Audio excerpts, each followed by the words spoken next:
Halo teman-teman, jadi kali ini aku mau mereview film Pengepungan di Bukit Duri karya Joko Anwar.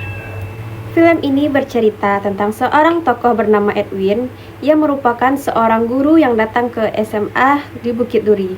Sekolah ini dikenal dengan muridnya yang suka bikin masalah dan suka bikin onar. Selain mengajar, ternyata Edwin ini punya tujuan lain, yaitu dia ingin mencari keponakannya yang telah lama hilang. Film ini berlatar di Indonesia pada tahun 2027.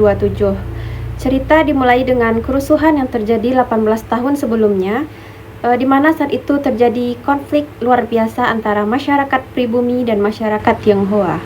Edwin ini memiliki misi pribadi, yaitu ingin mencari anak kakaknya yang telah hilang semenjak kerusuhan yang terjadi di masa lalu.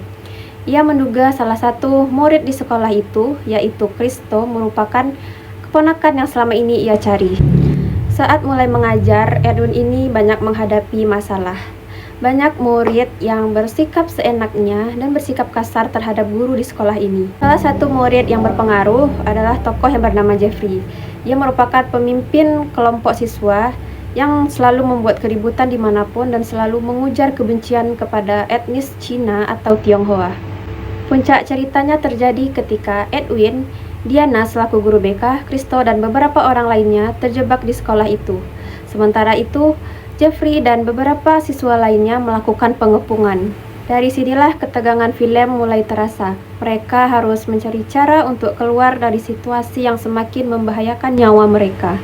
Menurut aku, yang menarik dari film ini bukan hanya adegan aksinya yang cukup menegangkan, tetapi tentang isu sosial yang diangkat, di mana pada film ini diceritakan bagaimana rasisme yang dilakukan oleh masyarakat pribumi terhadap masyarakat etnis Tionghoa atau Cina. Film ini tidak hanya menunjukkan satu sudut pandang saja.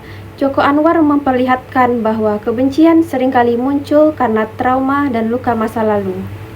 Selama menonton, aku cukup tegang karena banyak adegan yang menurutku cukup mengerikan, brutal, dan tidak ada sensor sama sekali, dan itu bikin aku cukup tegang dan kaget.